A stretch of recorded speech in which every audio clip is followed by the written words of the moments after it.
Hey everybody, Mags here. We are going to review some of the hints and tips that we've been given this year on the Dynasty Hot Seat. If you are new here, do me a favor, can you like, comment, share on this video for me, please, like you can see here. And then also, if you're new here, why not hit that subscribe button too? It really helps out. Right, on to the hints and tips. Definitely. So that's a good name for it. This is warfare. You know, anyone that if you're not playing to win, if you're not playing to get the better of your league mates, then there's no point in playing. So it's absolutely the art of war. And the number one tip I have for that specifically is identify your genres, is what I call it. So every league, let's call it a 12-team league. That's the typical league size. There's going to be a couple guys that fit into certain buckets. So there's going to be, maybe 2, 3, 4 teams that are trying to win now. There's going to be 2, 3, 4 teams that are picking up draft capital. And then there's going to be a couple teams that are picking up young, inexperienced, maybe unproven rookies, stuff like that. So everybody kind of fits into a bucket. You just got to figure out what they're doing, figure out who they are, what makes them tick, what they're trying to do with their draft strategy, and then look for ways to exploit it. So if they're trying to pick up draft capital, take advantage of that, trade them a first round pick next year. And I know everybody's all on the 2023 draft capital train. Sure, go ahead. But, if you can win a championship this year, then who cares what happens in next year's draft? Right? Yeah. So, you could trade a first round pick next year and get a 4th round pick in a startup. To me, that's more than worth it, especially if you're trying to win right now.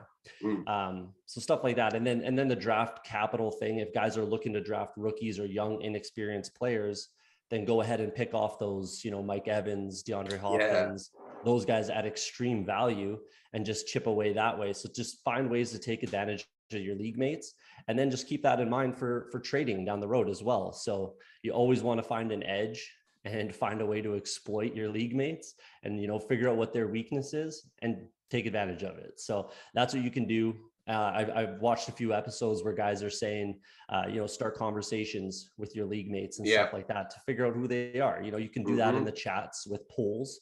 Who do you like more? Maybe top of my head, a guy like Nuke Hopkins or Christian Kirk.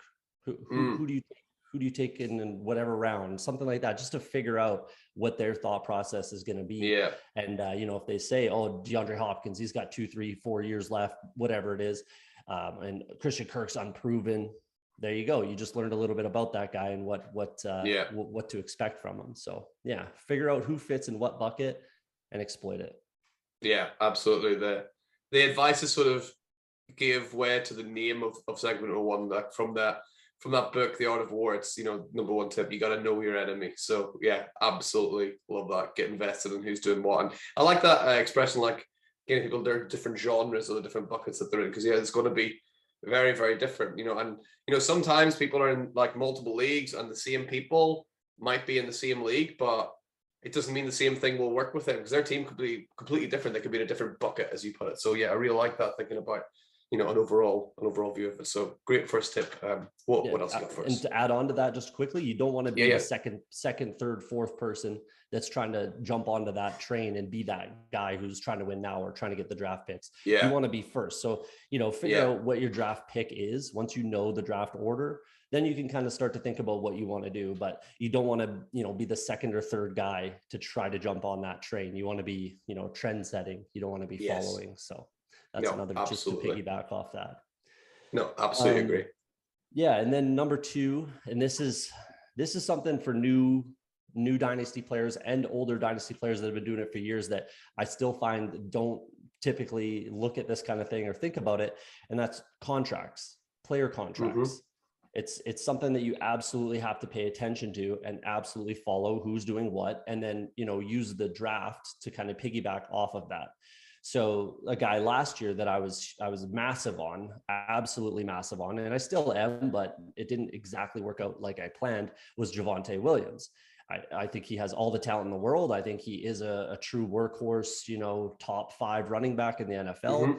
I knew that Melvin Gordon's contract was ending. I didn't expect the Denver Broncos to bring him back. So it didn't particularly work out the way that I had planned, but it doesn't change the process and the mindset that I was in and the thought process to hopefully make it happen. It does, usually work the way that you plan. It didn't this time. The Broncos obviously traded for Russell Wilson. Their win now. They want to have a better stable of running backs. It makes sense, but it doesn't change the thought process. So a guy that I'm really high on this year is Ramondre Stevenson. Damian Harris's contract is ending at the end of this year here. It's always kind of the island of misfits running backs with the Patriots, but they always have fantasy production. Whether it's a James White or, Dion Lewis a few years ago, Brandon Bolden, Rex Burkhead, they always have a guy that's producing. LeGarrette Blount, stuff like that. The list goes on and on and on. So, it is a little frustrating at times, but, Damian Harris had 15 touchdowns last year. So there's always going to be that production within that offense, in my opinion. So with Damian Harris's contract ending, I'm looking at a guy like Ramondre Stevenson, who's a 4th-round pick, had a very good rookie year. If there is an injury to Damian Harris, which he has been banged up a little bit throughout his career, you could see Ramondre Stevenson kind of taking over that role. And then maybe next year he takes over what Damian Harris was last year. So guys like that, that's what I look for. If it doesn't work out, it doesn't work out, but you're not spending that high draft capital to get that guy. A similar situation in Minnesota with Dalvin Cook. He is under contract for another, I think, 3 years, but realistically they can get out from under that contract after this season. And I'm not the only one thinking this. It's kind of the hot topic on Twitter right now that people are avoiding, trading away, whatever it is, fading Dalvin Cook, because we all know his injury history. He just runs the ball so hard. And it causes issues with his health. So Alexander Mattison, his contract is ending this year as well, but it's fairly likely that they could re-sign him, or a guy like Ty Chandler, who I had in my top 10 for rookie running backs coming into this draft. And he goes there, he's fresh. He's going to be under contract for the next 4 years. So guys like Madison, Ty Chandler, fade, a first, second round Dalvin Cook, and get those guys later in the draft that have a little more tread on the tires. So that's the kind of thing that I look for and try to make sure I pay attention to, is what are the contracts, but not only the contracts and when they're expiring, but take a look at, you can go on Spot Track, Over the Cap, sites like that, look up player contracts and see what it is for teams to get out from under them, whether that's in a cut, in a trade, because those dead cap monies are different. I was personally shocked that Matt Ryan got traded. The Atlanta Falcons are paying, this is a record number, they're paying him $45 million to not play for their team. That's insane. So I did not expect Matt Ryan to get traded at all. But a guy that I did call getting traded, not necessarily to the Browns, but I had a very, very, very good feeling that Amari Cooper would be traded, because there was, $2 million in dead cap money, something like that. So it just made tons of sense, and he had value, still does have value. So even Tyreek Hill, look at Tyreek Hill's contract. He signed a 4-year deal with the Dolphins. They can get out of that contract in 2 seasons. So it's not as cut and dry as you think. So keep an eye on those contracts, keep an eye on the dead money that will be accrued, whatever, through trading or just cutting the guys. Just pay attention to that, and then pay attention to what they're doing in the draft, and it all just kind of comes full circle. So that's tip number 2. I really like that. And that's something, I have tried to keep an eye on as well. Even like, not always just for, adding these players to your team to start, but actually it's just buying them now while their value is low. And then the contract thing is going to they're going to move to a new team. It's like, what's going to happen here? So that can increase their value, and then you can just sell them.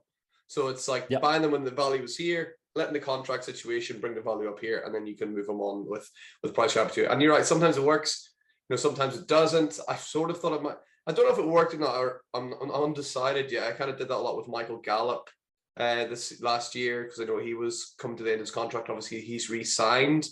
and I can't decide if that's actually good or not. I'm gonna say yes. No, yeah, that was actually a guy that before they drafted CeeDee Lamb, I thought that Michael Gallup was, because I've never been a big Amari Cooper guy. I'll just say that. I've never been a big supporter of his. I've never been a big fan.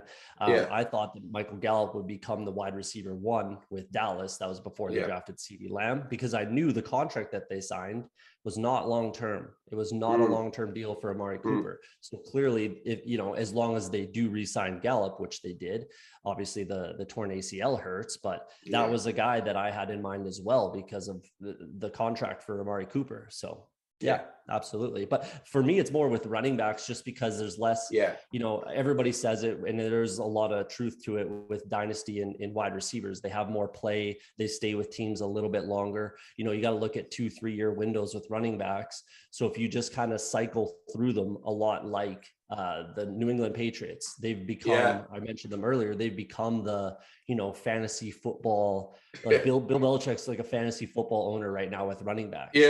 He made that one kind of mistake when the first round was Sony Michel, and then, traded him in a rental situation. He got good value. He got, I think, 2 5th-round picks or something like that for him in a rental situation.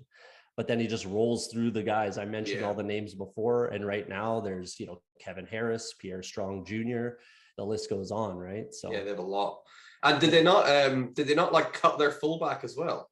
Like they don't have a fullback on the roster. He's with the Raiders now. Jakob Johnson. Yeah. He moved over with McDaniels to the Raiders. Nice. So they're going to just It's a machine. It's a well-oiled machine in New England. So yeah, outside of that weird anomaly with Sony Michel, it's been 3rd-round picks. Damian Harris, 3rd-round pick. Ramondre Stevenson, 4th-round pick. Pierre Strong, 4th-round pick. Kevin Harris, 6th-round pick. You just cycle through them. It's just a lot like fantasy football. Just, have a ton of guys in your stable, and hopefully you got a couple good windows there, and then use your high draft capital in fantasy purposes on wide receivers and potentially quarterbacks, depending on the format. Absolutely love that for a second tip. And you got one more for us, Cody? I do. I got one more, and it's, again, another one more maybe for newer players, is do your own research and rankings. It's easy to go onto all these websites. There's so much information out there right now. There's just so much. You're a new channel. I'm a new channel. There's all kinds of people starting up new channels every day, new websites with their rankings, this, that, and the other thing. And, there's a lot of people that speak in absolutes with this stuff. And they think like I'm right and everyone else is wrong. And if you disagree with me, you're wrong. It's just nonsense. Like you have to leave room for all of the ranges of possibility, in my opinion, and you might just be completely wrong. I saw the other day, there was a very lot of followers, thousands, tens of thousands of followers on Twitter, and he was comparing 1 year ago, from like 2 weeks ago, 1 year ago, he's comparing Antonio Gibson to Jonathan Taylor. And then he just says, "Oh, I'm sorry, I was wrong." It's so don't speak in absolutes, but make your own rankings, and don't just believe what everybody else says. Go in, take a look at the teams, take a look at their defense, take a look at their offensive line, their offensive coordinators, their head coaches, all that kind of stuff, to build your own narrative. And then, listen to other people. And if they say a lot of things that you agree with and that make sense to you, then take their advice. You can be like, "Hey, I trust this guy. He thinks like I think. Not that I'm that guy or you're that guy," right? Whoever it is in the space that you find, there's more than enough people out there to sift through the nonsense and find, what fits. So do your own research, do your own rankings, and then take a look through your league and find those positional eligibility kind of dual threat guys. Obviously Cordarrelle Patterson, maybe Deebo Samuel gets running back eligibility. If he does, that's gonna shoot his value through the roof. Taysom Hill at tight end, he's gonna get some you can't convince me that he's not gonna throw the ball at all next year. He's not gonna run in touchdowns. He's had 13 rushing touchdowns over the past 2 seasons. And, that was mostly playing quarterback, but you can't convince me that that's just not going to happen this year. So, a guy like that, you can take advantage of that eligibility, that dual eligibility, or, in Taysom Hill case, just kind of I don't know, super eligibility. I don't know what you want to call it. Yeah, play everywhere. Yeah. Yeah. Same with IDP with, you know, linebacker, defensive line, linebacker, Yes. DB, stuff like that. You can always find little things that will increase value for you. And even going back to the contracts thing, maybe you want to bump up Alexander Madison, Ramondre Stevenson, you know, 1 or 2 spots just because you feel like they could take over next year. Yeah. You know, and again, you're not paying that high draft capital where you're still gonna, if you lose, you lose. It's not the end of the world, but you know, you're there and you got that RB1 if it does happen the way that you hope. Yeah, I really like that. You take it sort of into your own hands a little bit, and you know, sort of trust yourself and use other people as, you know, confirmation maybe for what you're thinking. And yeah, try and, what I always like as well is like, sort of try and seek out opinions that don't agree with you, like purposefully, so you can hear the opposite side of what you're thinking to kind of gain a better perspective of it. So if you're really high on someone like Antonio Gibson, like this guy was you were mentioning, like go and find someone who's really not high on Antonio Gibson and listen to them and hear their reasoning why, and then think, oh, actually maybe I didn't think of that, or maybe go, nah, this guy doesn't know what he's talking about. But you know, either way, it's seek it out to try and, you know, really strengthen your thoughts. Yeah, 100%. Always be willing to admit that you're completely wrong. Because you know, maybe you are. Nobody in this space, there's not a single person in this space that's right every single time. It's just never going to happen, and that's fine. So yeah, just yes, both of those, seek out guys that completely agree with you and completely disagree, listen to both sides and develop your own kind of narrative there. So yeah, absolutely. Yeah, completely agree. And those are 3 absolutely fantastic tips for our listeners. And thank you so much for watching today's video. Remember, like this video, leave a comment if you want, and subscribe to the channel. These videos are going to be coming thick and fast, so you don't want to miss anything. So that's it for today. In the meantime, keep yourselves, keep your teams lit. We'll see you next time.